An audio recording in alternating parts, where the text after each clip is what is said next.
Segunda de Crónicas 1:7. Y aquella noche apareció Dios a Salomón y le dijo: pídeme lo que quieras que yo te dé. Es un sermón, hermanos, que la verdad es muy atractivo. Y a veces como que vemos estas palabras en las Escrituras y decimos, ¿qué ofrecimiento tuvo Salomón? Y nos ponemos a pensar, si a mí me pasara algo así. Simplemente si un niño se porta bien en la escuela, saca buenas calificaciones y su papá le dice al fin de año, pídeme lo que quieras. El niño no le va a decir, papá, quiero crecer dos pies. No le dice eso porque sabe que no puede. Y tampoco le va a pedir, quiero una casa o quiero un Ferrari, porque primero, al menos que sepa que puede. Pero el niño sabe las limitaciones de su papá y le pide conforme a sus limitaciones. Si en el trabajo un jefe nos dice esa misma oferta, pídeme lo que quieras, pues le vas a pedir un aumento considerado, le vas a pedir quizás más horas, pero siempre sabes las limitaciones. Y así te puedo decir que el presidente de la nación te diga, pídeme lo que quieres, le podrías decir, no quiero pagar taxas, pero no le puedes decir, no quiero morirme, no le puedes decir, no me quiero enfermar, no le puedes decir cosas que él te va a decir, no puedo hacerlas por ti. Le puedes pedir quizás casas, tierras, y sí te las va a dar. Pero tú te imaginas que Dios te diga, pídeme lo que quieras. Es increíble eso. Y sabemos que Dios lo dice, pero el punto es, esto a veces nos desavolunta el alma porque decimos, si es verdad eso, ¿por qué yo estoy en la situación que estoy? Yo me vivo pidiendo cosas y no las tengo. ¿Qué pasa? ¿Será mentiras?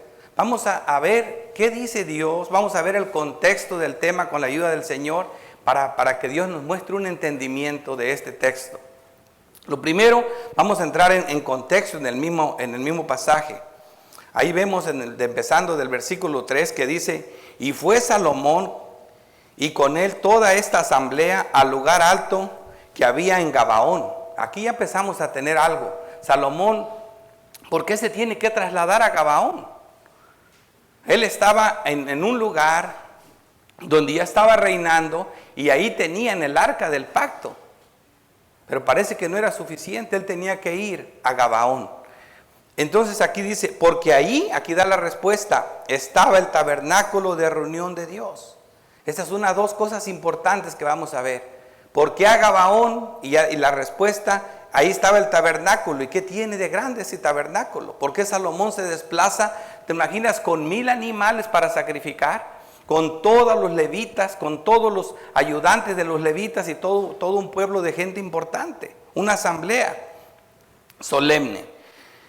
Ahí estaba ese lugar, dice que Moisés, siervo de Jehová, había hecho en el desierto. Pero David había traído el arca de Dios a Kiriat Yarim, el lugar que él había preparado, porque él le había levantado una tienda en Jerusalén. Ya sabían que el arca estaba allá. Así que subió pues Salomón allá delante de Jehová y el altar de bronce que estaba en el tabernáculo de reunión y ofreció ahí 1000 holocaustos. Aquí tenemos otra cosa. Estas cosas deben de ser claras. Fue a Gabaón, es importantísimo, porque allá estaba el tabernáculo de la reunión y presentó 1000 holocaustos. 3 cosas. Debemos de ver esto, ¿por qué Dios le dice algo así a Salomón? Estas 3 cosas van a ser importantísimas que quiero que no pierdan de vista. Ya después que Salomón hace esto, Dios le dice en la noche, pídeme lo que quieras que yo te dé. Vemos la respuesta de Salomón. Y Salomón dijo a Dios en el versículo 8, tú has tenido con David mi padre gran misericordia. Aquí comienza a apelar a la misericordia de Dios. No derechos, misericordia. Es importantísimo notar cómo Salomón comienza, apela a la misericordia, a la misma misericordia que apeló su padre, la misma misericordia que tuviste con mi padre y yo la pido para mí. Eso es increíble eso. Dice, a mi padre, gran misericordia y a mí me has puesto por rey en el lugar suyo. El 9, confírmese pues ahora tu palabra dada a David mi padre. Salomón está apelando a la palabra de Dios. Salomón está diciendo lo mismo que dijo Elías. Tú dijiste que si el pueblo se apartara de ti, ibas a apartar la lluvia y el rocío. Y cuando el pueblo se arrepiente después de 3 años y medio, Señor, tú dijiste que si se arrepentían ibas a volver la lluvia. Eso es lo mismo que está haciendo Salomón. Porque tú me has puesto por rey sobre un pueblo numeroso, como el polvo de la tierra. Dame ahora sabiduría y ciencia para presentarme delante de este pueblo, porque ¿quién podrá gobernar a este tu pueblo tan grande? Está pidiéndole algo para hacer lo que Dios le dijo que hiciera. Como decía Agustín, dame lo que pides y pídeme lo que quieras. Así está haciendo Salomón. Esta es la misión, esto es lo que tengo que hacer ahora. Dame lo necesario para hacer lo que tú me pides que haga. Eso es lo que Salomón está pidiendo. Esto es importante saber esto. El 11, y dijo Dios a Salomón, por cuanto hubo esto en tu corazón, y no pediste riquezas, bienes y gloria, ni la vida de los que te quieren mal, ni pediste muchos días. O sea, esto hubiera sido una petición mala. Ahora, no podemos pedir esto. Fíjate lo que hace Dios. Esto es añadidura. Porque eres tan inteligente, Salomón, que no fuiste por las añadiduras. No te fuiste por las añadiduras, te fuiste a hacer mi voluntad. No le entró por ahí, por donde le da todo el mundo, por donde le damos.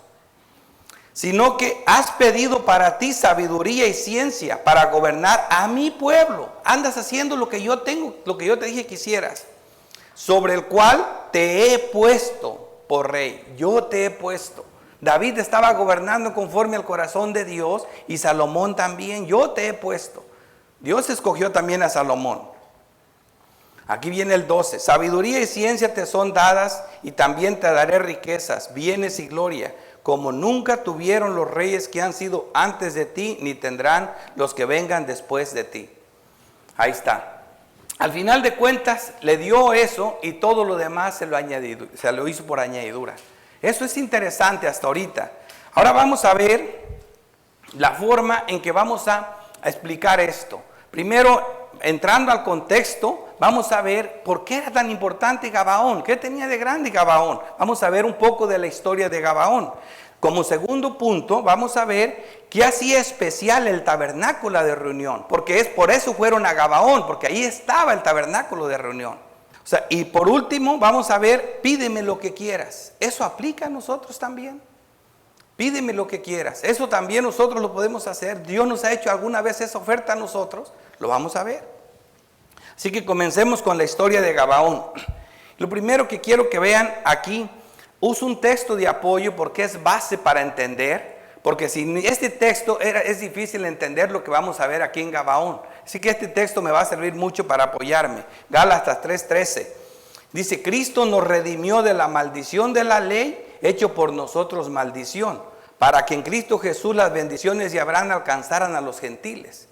O sea, vemos aquí que detrás de todos nosotros hay una maldición. Porque cuando dicen uno, esa persona está maldita, hermanos, todas las personas que no están en Cristo Jesús están malditas.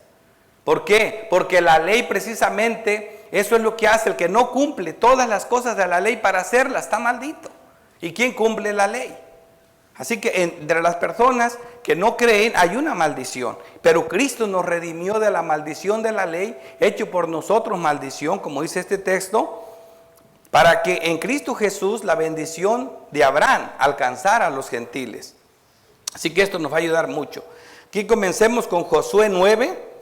Podemos ir a Josué 9. Ahí vamos a comenzar viendo la historia de Gabaón.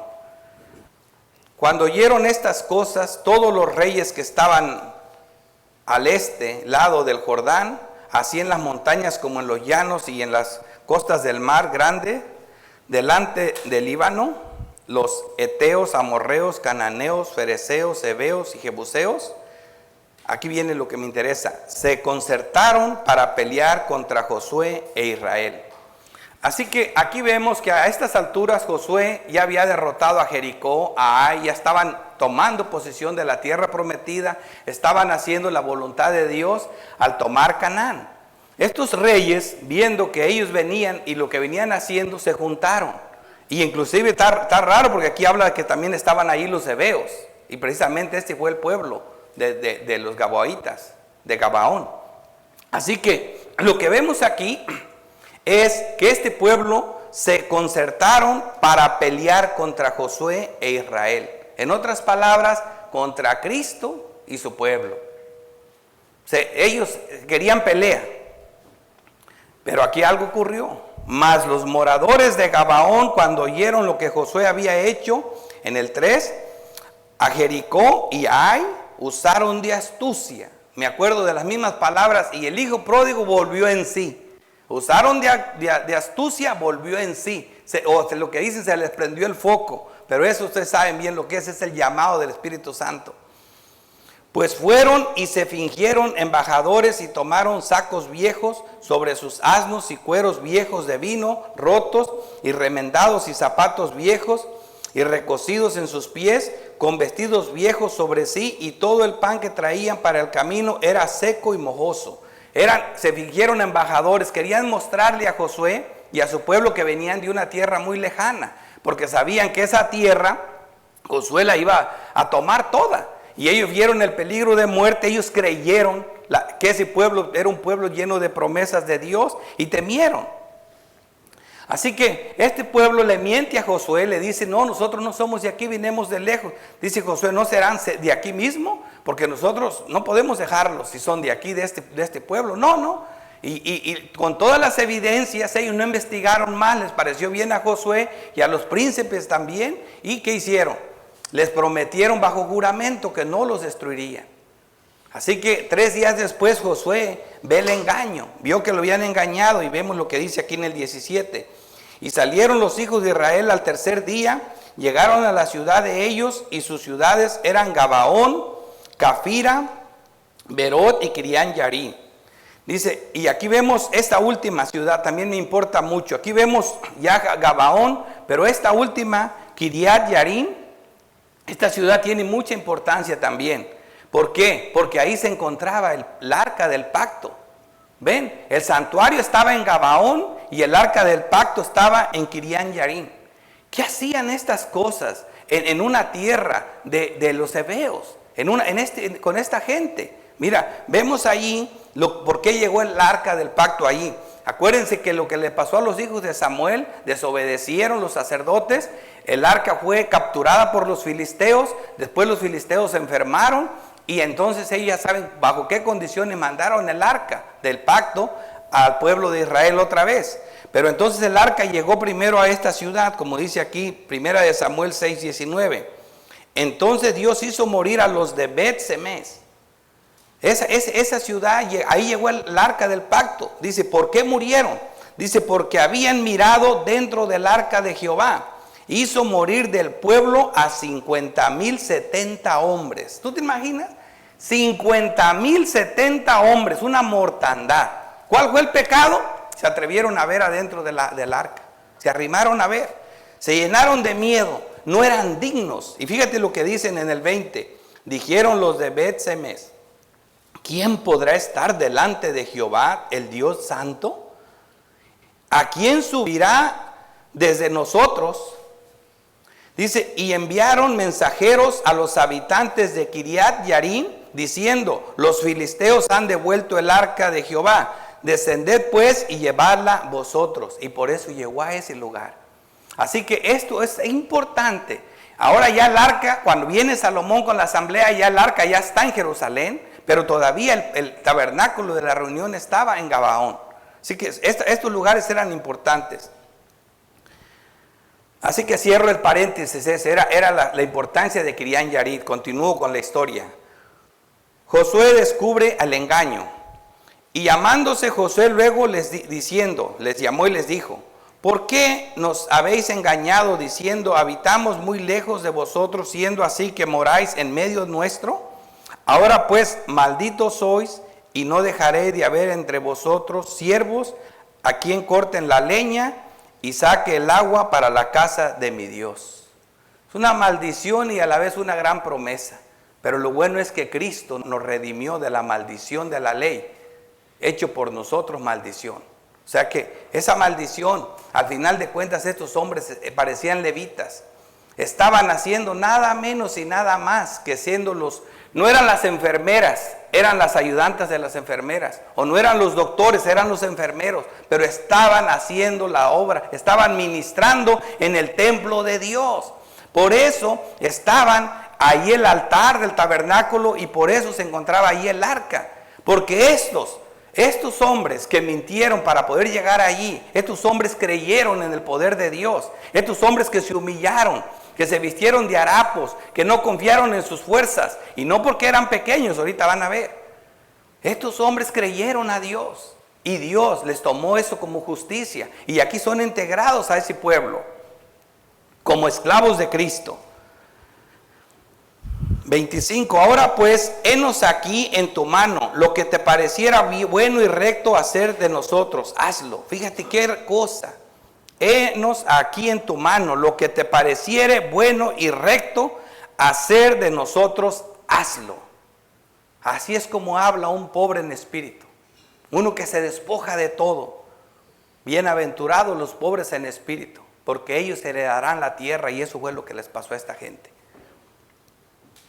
Y Josué los destinó aquel día a ser leñadores y aguadores. Yo no era creyente de la reforma, pero cuando yo leía esto antes en las escrituras, me impactaba. Yo decía, Señor, yo quiero limpiar los baños, déjame entrar a la esquina, pero permíteme entrar, como el peor de los que sean, pero déjame entrar adentro. ¿Te imaginas estar ahí? Qué cosa que me digan que ese es un aguador y leñador. Si para hacer los sacrificios Salomón iba a hacer 1000 holocaustos. ¿Te imaginas el agua para lavar todo eso? La leña que se iba a consumir. Estos la trajeron. Dice aquí bien clarito, leñadores y aguadores para la congregación y para el altar de Jehová, en el lugar que Jehová eligiese, los que son hasta hoy. Imagínate, es increíble esta historia. Y aquí vamos a ver el 10, aquí a Josué 10:1 dice, cuando Adonisec, rey de Jerusalén, los otros reyes amorreos, oyeron que Josué había tomado a Ai y que la había asolado como había hecho con Jericó y a su rey, así hizo Ai y a su rey, y que los moradores de Gabaón, fíjate lo que dice, habían hecho paz con los israelitas y que estaban entre ellos.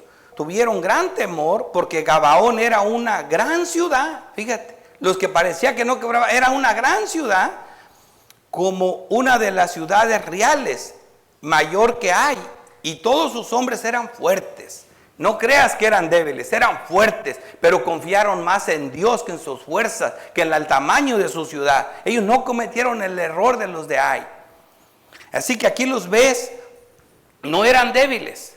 Ahora estos amorreos los consideran enemigos. Antes eran una sola, eran amigos. Pero haciendo la paz con Josué, ahora son enemigos. Nosotros basta con que hagamos la paz con Cristo, con que seamos creyentes para ser enemigos de todos los demás pueblos amorreos, de todo el mundo. Es lo mismo. Subid a mí y ayudadme y combatamos a Gabaón, le dicen a todos esos otros reyes, porque ha hecho paz con Josué y con los hijos de Israel. Ahora, por eso ahora vamos a atacarlo. Aquel que era de los nuestros ahora se volvió nuestro enemigo. ¿Por qué? Porque hizo la paz con Josué. Porque eres cristiano, ya eres enemigo del mundo, aunque no lo quieras, no hayas hecho nada. Pero todos eran mis amigos, sí, pero ahora hiciste la paz con Cristo. Ahora son tus enemigos. En el 6, entonces los moradores de Gabaón enviaron a decir a Josué al campamento en Gilgal, no niegues ayuda a tus siervos, sube prontamente a nosotros para defendernos y ayudarnos. Imagínate qué hermosura. Ahora sí, como siervo y esclavo, Josué, ahora tú me tienes que ayudar. Te ruego que me ayudes, porque soy tu siervo, me sometí a ti. Ahora sí apelaron a él, lo mismo que hacemos nosotros. Cada vez que tenemos problemas, acudimos a nuestro Josué, a nuestro Cristo. ¿Por qué? Porque ahora somos sus esclavos.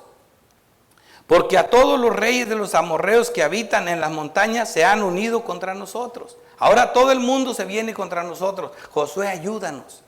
Y Jehová dijo a Josué, no tengas temor de ellos, porque yo los entregaré en tu mano y ninguno de ellos prevalecerá delante de ti.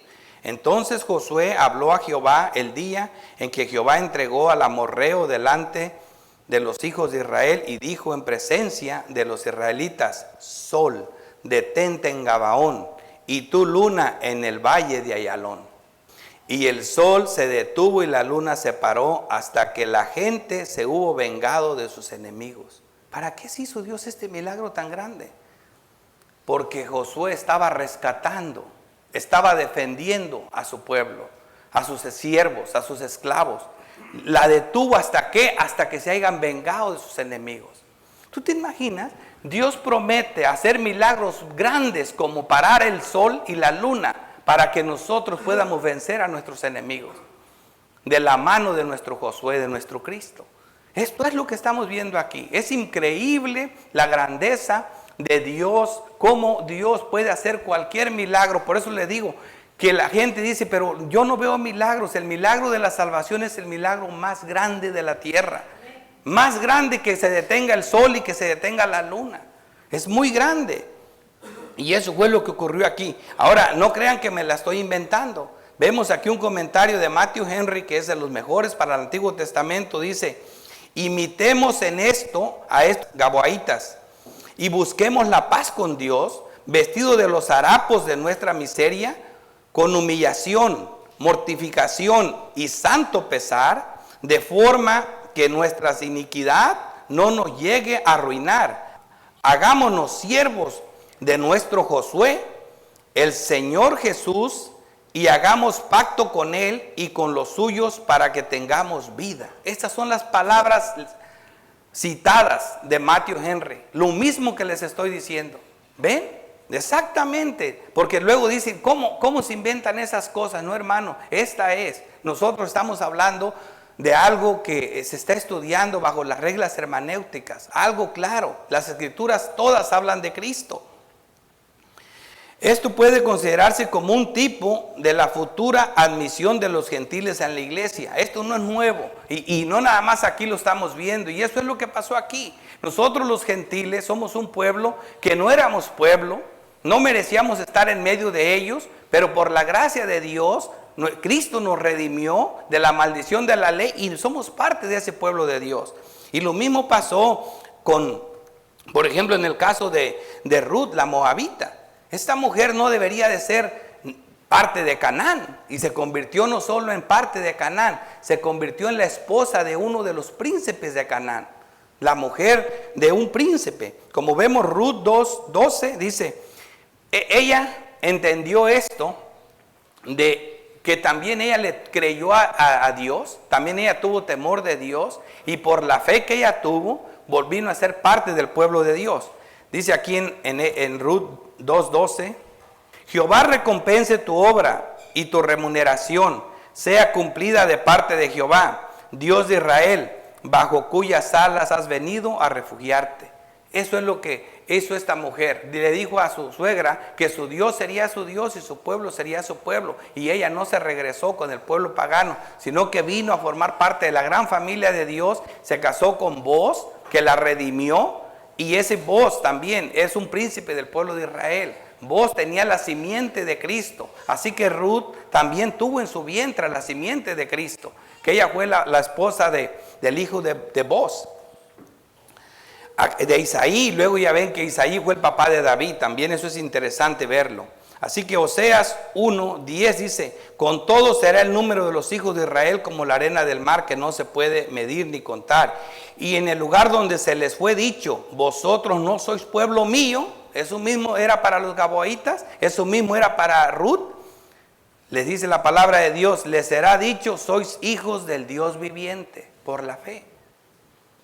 Lo de Rahab la prostituta, ahora sí, vemos igual. Esta mujer igual, Dios no viene preguntando si eres bueno o si te mereces la salvación o qué es lo que has hecho con tu vida. Lo que le importa a Dios, ¿crees? ¿Crees? Eso es lo que necesitaba. Mire lo que le sucede a esta mujer, Josué 2:10. Porque hemos oído, dice ella, hemos oído. La fe viene por el oír. Porque hemos oído que Jehová hizo secar las aguas del Mar Rojo delante de vosotros cuando salisteis de Egipto, y lo que habéis hecho a los reyes de los amorreos que estaban en el otro lado del Jordán, a Sejón y a Og, a los cuales habéis destruido. Y aquí en el 11 dice ella, oyendo esto, otra vez, ha desmayado nuestro corazón, ni ha quedado más aliento en hombre alguno por causa de vosotros, porque Jehová vuestro Dios es Dios arriba en los cielos y abajo en la tierra. ¿Te imaginas? Ella sabía que esto no era una fantasía del cielo, es Dios en el cielo y es Dios en la tierra. Esta declaración de una mujer prostituta le salva la vida a ella y a toda su familia y la hace que se case con Salmón, un príncipe de Judá. Y Salmón, de Salmón viene la simiente de Cristo. También esta mujer prostituta tuvo en su vientre la simiente de Cristo. Eso es Dios que puede hacer eso. Así que los gentiles somos un tipo de la esposa pagana de José. En Génesis 41, 45 dice, y llamó Faraón el nombre de José, Samná Panea, y le dio por mujer a Sanet, hija de Potífera, sacerdote de On. Un sacerdote pagano era el padre de esta mujer, Asenat. Y la Biblia en ninguna parte tú ves que dice que José hizo algo malo tomándose por mujer a esta mujer pagana, que amaba a los dioses paganos. ¿Por qué? Porque José era un tipo de Cristo. Josué no tan solo, como Cristo, no tan solo redimió a su pueblo, no tan solo tuvo cuidado del pueblo de Israel. Al unirse a esta mujer pagana es como si le diera la entrada a la iglesia, porque también Manasés forma parte de las tribus del pueblo de Dios, y Manasés aparece en la lista final de Apocalipsis. Así que aquí vemos bien clarito cómo Efraín y Manasés pasan a ser parte, pero solo Manasés queda al último. Así que es interesante ver cómo Dios tiene misericordia, aún de los que no eran su pueblo.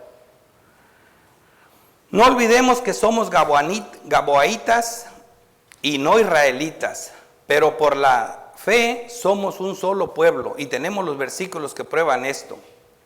Gálatas 3:27, porque todos los que habéis sido bautizados en Cristo, de Cristo estáis revestidos. Cristo es nuestro Josué, Cristo es nuestro José, es lo mismo.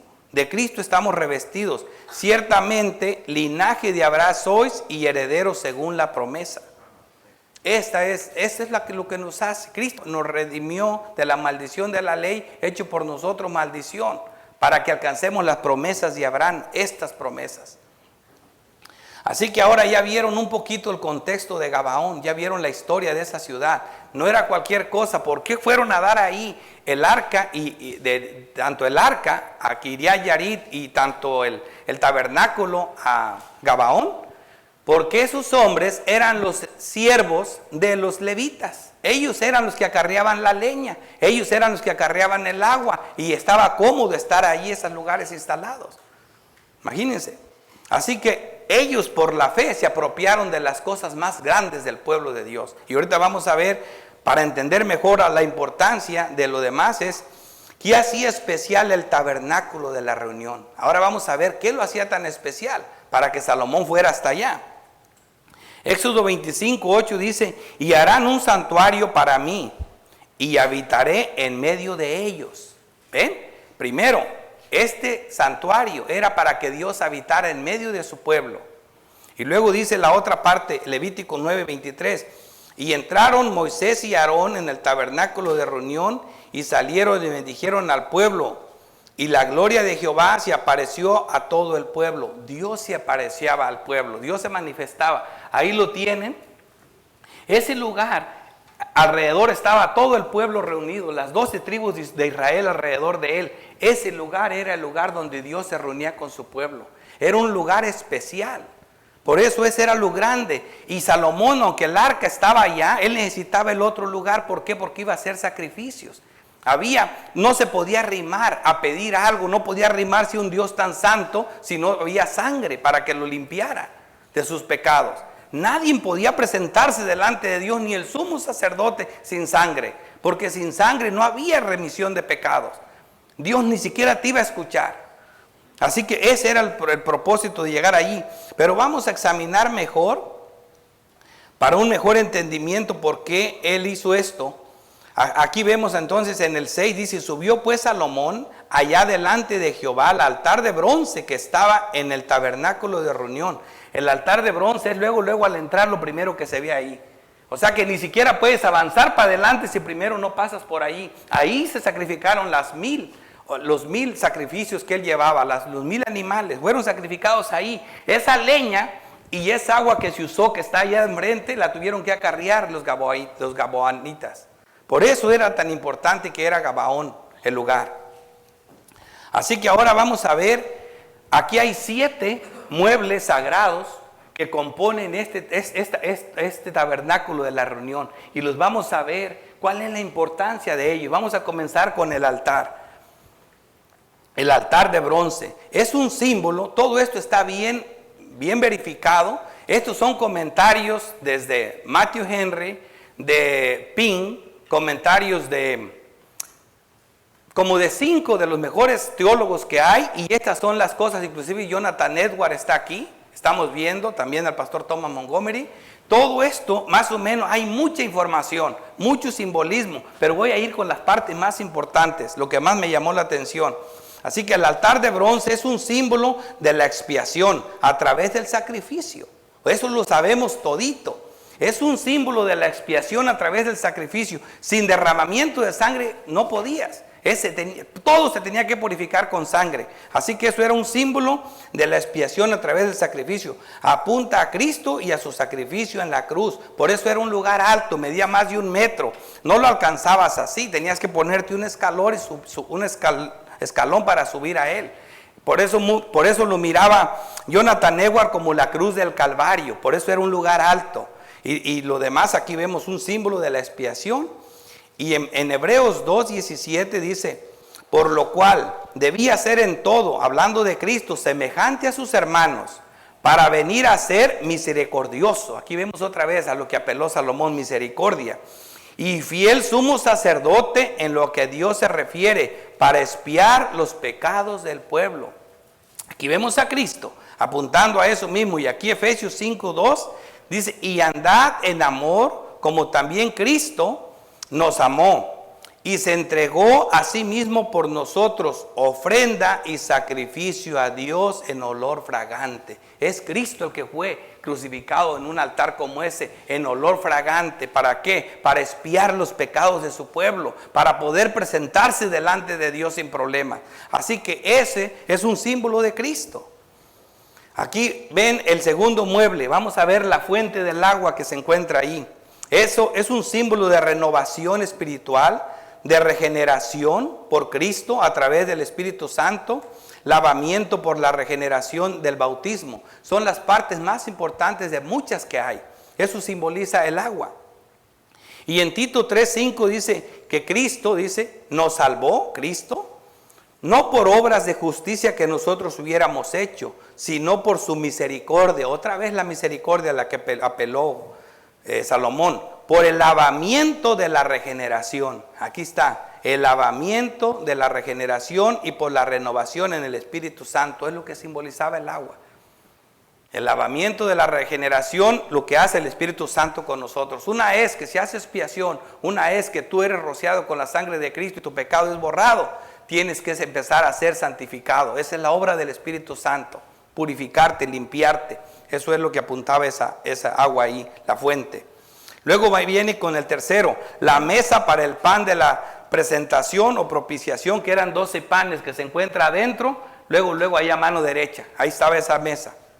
El 3, símbolo de comunión, comida espiritual y compañerismo. Los israelitas de aquel tiempo miraban ahí como el maná, pan del cielo, pero fíjate cómo lo vemos nosotros. Cristo, pan de vida. Juan 6:48 dice Cristo, yo soy el pan de vida, pero más hermoso dice el 51. Juan 6:51, yo soy el pan vivo que descendió del cielo. Si alguno comiere de este pan vivirá para siempre. Y el pan que yo daré es mi carne, la cual yo daré por la vida del mundo. Eso representaba eso que está al lado derecho, Cristo. Nosotros siempre decimos, hoy si ustedes ven a Cristo en todas partes, pues ¿qué quieres que hagamos? Si es en las Escrituras. Está más claro que nada. Ese lugar es tan glorioso como lo van a ver más adelante, que esta es la réplica del que está en el cielo. El cuarto, candelabro, con aceite, que el que tiene los 7 candeleros de oro pequeños. Dice, iluminación espiritual, Cristo la luz del mundo a través del Espíritu Santo, Cristo nuestra luz. Y el texto, Juan 8:12. Nomás traigo 1 o 2 textos porque si no, no termino. Otra vez Jesús les habló diciendo, yo soy la luz del mundo, el que me sigue no andará en tinieblas, sino que tendrá la luz de la vida. ¿Ven? Otra vez Cristo, la luz del mundo. Y luego adentro ya la parte, el altar del incienso era otro altar, no el del sacrificio, este es el del incienso. Dice, oración eficaz, es un símbolo de oración eficaz a través de la intercesión de nuestro gran sacerdote Cristo, que está en los cielos. Fíjate cómo está aquí, ya ven la oración de intercesión que él hace en Juan 17, es muy hermosa, es una oración sacerdotal. Así que aquí está el versículo, Romanos 8:26. Y de igual manera, el Espíritu nos ayuda en nuestra debilidad. Pues, ¿qué hemos de pedir? ¿Cómo conviene? No lo sabemos, pero el Espíritu mismo intercede por nosotros con gemidos indecibles. En el 34 dice, ¿quién es el que condenará? Cristo es el que murió, más aún el que también resucitó, el que además está a la diestra de Dios, el que también intercede por nosotros. Es Cristo. Ese altar del incienso era tan importante que el sumo sacerdote, para entrar adentro, agarraba un incensario de oro y ponía con unas tenazas de ese incienso en el incensario, y con él entraba para adentro. Para poder entrar para adentro tenía que llevar incienso, que son la purificación de las oraciones. Esas oraciones que solamente tiene que ser Cristo el que añada incienso para que la oración llegue a su destino. Así que es Cristo el que intercede. Nadie puede dudar de eso. Eso es el altar del incienso. Y luego ya adentro, en el lugar santísimo, tenemos el arca del testimonio, o el arca del pacto. Simboliza la presencia especial de Dios, el trono de Dios, acceso a Dios mediante un pacto en el cual Cristo es el mediador de ese pacto. Es la única manera. Por eso no se podía llegar ahí sin sangre, jamás. Acuérdense, no podías llegar a esa arca sin sangre. Había que rociar mucho esa tapa, la que la cubría, que era el propiciatorio. No se podía de otra manera. Estamos hablando aquí de un pacto. Primero vamos a ver 1 de Timoteo 2:5. Hablando de esto, dice, porque hay un solo Dios y un solo mediador entre Dios y los hombres, Jesucristo, hombre. Hebreos 9:15 dice, así que por eso es mediador de un nuevo pacto, para que interviniendo muerte, para la remisión de las transgresiones que había bajo el primer pacto, los llamados reciban las promesas de la herencia eterna. Tenía que haber muerte. Cristo murió por nosotros, con su sangre logró eterna redención. Hebreos 12:24, a Jesús, el mediador del nuevo pacto, y la sangre rociada que habla mejor que la de Abel. No creo que les quede una duda a nadie de que eso apuntaba a Cristo también. Es el lugar especial de Dios.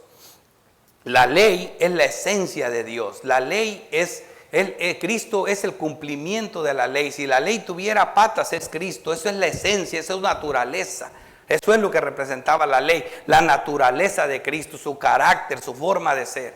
Toda esa ley es Él. Él cumplió la ley a la perfección. Y por último tenemos al 7, el propiciatorio, o sea, la tapa que cubría la arca del pacto. El propiciatorio. Acceso al trono de su gracia, es un símbolo de acceso al trono de su gracia por medio de su sangre, en base a la propiciación y expiación.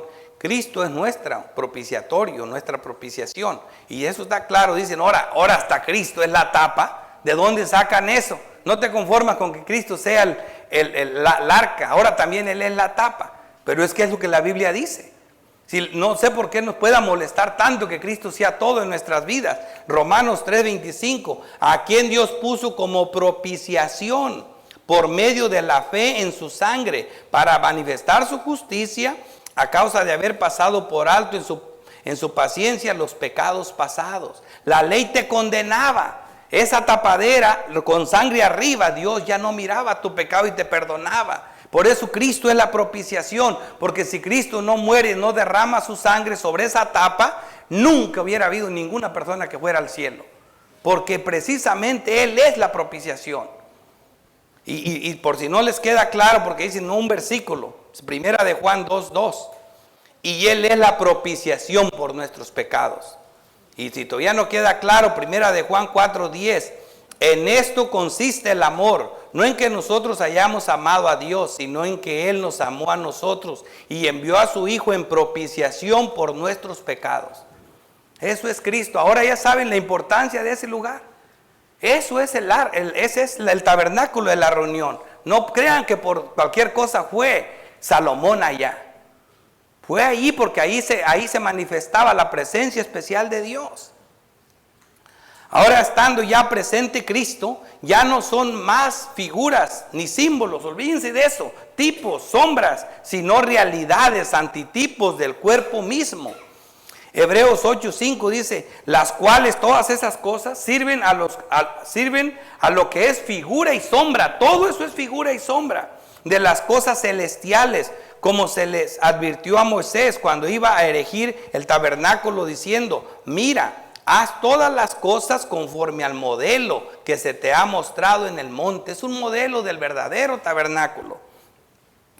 Hebreos 9:11, pero estando ya presente Cristo, sumo sacerdote de los bienes venideros, por el más amplio y más perfecto tabernáculo, no hecho de mano, es decir, no de esta creación, y no por sangre de machos cabrillos, ni de becerros, sino por su propia sangre. Entró una vez para siempre en el lugar santísimo, habiendo obtenido eterna redención. Si Salomón se arrima confiando en la sangre de 1000 holocaustos, nosotros nos arrimamos con la sangre de Cristo, que vale más de miles y miles de holocaustos. En esa confianza también nosotros podemos. Si vemos que Salomón tenía una oferta muy grande, nosotros la tenemos mejor que él. Y todavía no termino, aquí ya entramos en la parte final. 3, pídeme lo que quieras. Vamos a ver si también nosotros podemos hacer algo así o se nos ha presentado una oportunidad como esta. Juan 4:23, mas la hora viene y ahora es. Ahorita vamos a ver si nosotros vamos a poder pedir lo que quieramos. Mas la hora viene y ahora es. Así que alégrense. Cuando los verdaderos adoradores adorarán al Padre en espíritu y en verdad. Porque también el Padre tales adoradores busca que le adoren. Dios es espíritu. Y los que le adoran en espíritu y en verdad es necesario que le adoren. Aquí, hermanos, el tabernáculo. ¿A qué tabernáculo vamos a pedir nosotros? Nosotros mismos somos el tabernáculo. No tenemos que ir a un lugar especial. No hay que ir a Gabaón. Ni tenemos que ir a ningún lado. Fíjate lo que dice 2 Corintios 5:1. Porque sabemos que si nuestra morada terrestre, este cuerpo, este tabernáculo, así le llaman al cuerpo del hombre, se deshiciera, tenemos de Dios un edificio, una casa no hecha de manos, eterna en los cielos. Somos el tabernáculo en el sentido de que Cristo es el tabernáculo verdadero que mora en nosotros. Si el Espíritu Santo está en ti, ¿a poco no la presencia especial de Dios está en ti? Así que tú eres el tabernáculo. Porque lo que hacía grande a ese lugar era que Dios se manifestaba ahí. Ahora nosotros somos eso. Y todavía no termino. Juan 14:20, en aquel día vosotros conoceréis que yo estoy en mi Padre, dice Cristo, y vosotros en mí y yo en vosotros. Fíjate qué unión. O sea, nosotros nos arrimamos con esta confianza, más poderosa que los 1000 holocaustos, sacrificios que presenta Salomón. El que tiene mis mandamientos y los guarda, o sea, el que tiene mi ley, es el que me ama a mí, el que tiene a Cristo, porque Él es los mandamientos, ese es el que me ama, y el que me ama será amado por mi Padre, y yo le amaré y me manifestaré a Él. El 23 dice, respondiendo Jesús y le dijo, el que me ama, mi palabra guardará y mi Padre le amará, y vendremos a Él, yo y mi Padre, y haremos morada con Él, con el creyente. Por eso el creyente, hermano, si tiene al Espíritu Santo, ahí está Cristo, ahí está Dios. El verdadero creyente es algo muy grande, es un tabernáculo con patas, que puede arrimarse con confianza a la hora que se le antoje. Donde quiera que esté, nomás tírese ahí mismo y comience a orar. Ya no hay que ir a Gabaón, ni hay que sacrificar, porque ya se sacrificaron los animales. Colosenses 2:9, porque en Él habita corporalmente toda la plenitud de la deidad. Toda. Así que si tienes a Cristo, por medio del Espíritu Santo, tienes corporalmente a toda la deidad. Ese es el lugar especial de Dios. La garantía de autenticidad de nuestro tabernáculo está en el cielo. Apocalipsis 15:5 dice, después de estas cosas miré, dice el apóstol Juan, he aquí fue abierto en el cielo el templo del tabernáculo del testimonio. O sea que esto es una copia. Hay uno verdadero. También nosotros que estamos en una situación mejor que la de Salomón, pidamos con confianza, porque tenemos la misma oferta. A nosotros Dios nos ha hablado de esa manera. Oigan esto, Juan 15:7. Si permaneces en mí, en otras palabras, si eres creyente, si crees en Cristo, y mis palabras permanecen en vosotros, o sea, si estamos unidos, quiere decir que tú eres un portador del tabernáculo. El tabernáculo eres tú.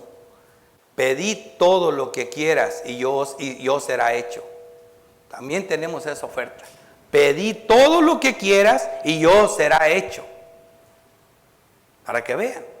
Esa una buena guía de pedir, como lo vemos aquí, esta oración hermosa de 2 de Corintios 9:8, dice, y poderoso es Dios para hacer que abunde en vosotros toda gracia, a fin de que teniendo siempre en todas las cosas todo lo suficiente, abundéis para toda buena obra. Fíjate qué manera de pedir de los siervos de Dios, de la gracia, de los que están en gracia, de los que tienen confianza de acercarse a Dios y pedir.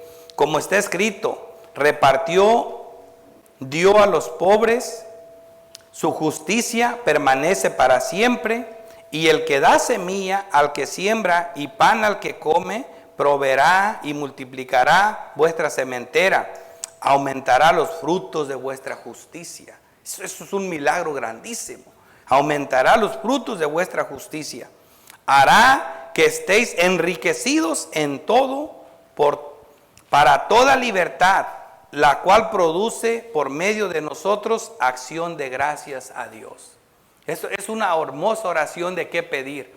Frutos de justicia. De qué pedir cosas grandes. Acuérdate que Dios le dijo a Salomón, puesto que no pediste riqueza, ni largura de días, ni que me vengue de tus enemigos, sino que te fuiste a lo grande. Aquello yo te lo doy como quiera. Ahora podemos decir nosotros, pero yo ya pedí lo bueno, ¿por qué no me ha llegado lo de Salomón? Te voy a decir por qué. Porque Salomón era un tipo del reinado de Cristo. Salomón iba en su ministerio que le tocaba hacer para Dios. Si hubiera sido el de acarrear agua, él la hubiera acarreado. Si hubiera sido el de traer leña, él la hubiera llevado. Pero Salomón es una maqueta del reinado de Cristo. Por eso Dios le entregó todo lo demás. ¿Por qué? Porque era necesario para que terminara la obra que él tenía que hacer en la tierra. Él tenía que presentarte un reino tan glorioso como no ha habido otro en la tierra, para que tú digas qué grande es ese reino. Y luego viene Cristo y te dice, acá hay algo más grande que Salomón. Esto es más grande. Eso se los tuve de ejemplo, lo de Salomón. Pero lo mío es más grande que Salomón. Eso es lo que, para eso se le dio todo eso a Salomón. No creas que porque a todos se le va a dar lo mismo que se le dio a Salomón, no. Pero en la manera que Dios te va a llamar para usarte, te va a dar los medios. Si te va a usar para bendecir a la iglesia, a los hermanos por medio de dinero, te va a llenar de dinero. Eso va a ser la añadidura. Si te va a usar para misionero, Él te va a dar los recursos para lo que te va a usar. Para lo que sea, Dios te los va a dar. Pero Salomón pidió todo en línea de la palabra de Dios. Y aquí vemos otro texto en 1 de Juan 5:14. Esta es la confianza que tenemos en Él, que si pedimos alguna cosa conforme a su voluntad, Él nos oye. Salomón pidió conforme a su voluntad. Él simplemente, Salomón viene y dice, Señor, vengo a que cumplas tu palabra, lo que le prometiste a mi padre. Dame la sabiduría para gobernar este pueblo. Dice, y en el 15, primera de Juan 5:15, y si sabemos que Él nos oye en cualquier cosa que pidamos, sabemos que tenemos las peticiones que le hayamos hecho. Así que nosotros tenemos algo más glorioso, tenemos siempre a esa puerta abierta. No podemos dudar ni siquiera por un instante de que Dios nos hizo la oferta más gloriosa que a Salomón. Hermanos, no crean que porque no tenemos toda la riqueza que Él tuvo, Dios no nos está escuchando a nosotros. La parte más difícil es salvarnos. Cuando el sol se detuvo y la luna se detuvieron, era porque Dios estaba haciendo que sus siervos se vengaran de sus enemigos. Porque estaba liberándolos de sus enemigos.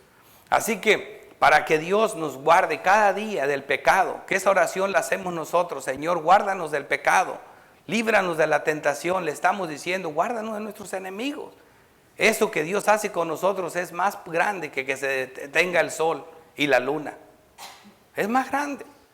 Él hace cosas muy grandes por nosotros. Y luego pasa con las personas que no están en Cristo. ¿Qué dirán? Qué hermoso es todo eso que tienen los creyentes. Pero yo que no soy cristiano, yo que ni siquiera me siento entre ellos, no soy parte del pueblo de Dios, ¿yo qué puedo pedir? Mateo 7:7 para los que están sin Cristo. La Biblia aquí habla, estas personas no tienen al Espíritu Santo, no son parte del pueblo de Dios, no son un tabernáculo, donde por lo tanto es difícil que ellos se acerquen con esa confianza con la que nos acercamos nosotros. Dice, pedid y os dará, buscad y hallaréis, llamad y se os abrirá, porque todo aquel que pide, recibe, el que busca, halla, y el que llama, se le abrirá. ¿Qué hombre hay de vosotros que si su hijo le pide pan, le dará una piedra? ¿O si le pide un pescado, le dará una serpiente? Pues si vosotros siendo malos sabéis dar buenas dádivas a vuestros hijos, cuanto más vuestro Padre que está en los cielos dará buenas cosas a los que se la pidan. Y estas buenas cosas es el Espíritu Santo. Lucas 11:13. Pues si vosotros siendo malos sabéis dar buenas dádivas a vuestros hijos, cuanto más vuestro Padre Celestial dará el Espíritu Santo al que se lo pidiera. Solo pide, solo busca, solo toca. Y también puedes tenerlo. Y si tienes al Espíritu Santo, ya puedes pedir lo que quieras. Lo que quieras. ¿Y sabes qué? ¿Por qué dice la Biblia lo que quieras? Porque podríamos decir nosotros, pero ¿cómo me dices lo que quieras si al final de cuentas Dios no me lo va a dar porque es pedir mal? Pero hermano, si tienes al Espíritu Santo, si Dios está contigo, todo lo que tú quieras lo vas a hacer conforme al del Espíritu Santo. Porque si Cristo está contigo, si Dios está contigo, haciendo morada contigo, tú vas a gemir, Señor, apártame del pecado, porque yo sufro pecando. Apártame de la tentación, porque me hace mal. Quiero tener tu salvación, quiero gozarme en ti, porque si no pecas, vas a experimentar un gozo y una paz que sobrepasa todo entendimiento. Y solo Dios te puede apartar. Solo el que paró el sol y la luna puede ayudarnos a vencer a nuestros enemigos. Así que estas historias que están aquí en las Escrituras no son para que las leamos y pensamos, pues es una historia nada más, no, hermano. La palabra siempre nos habla de nuestro Cristo Jesús. Él está por todas partes. Somos muy bendecidos en las Escrituras. Me vaya para donde me vaya, siempre le voy a predicar a Cristo.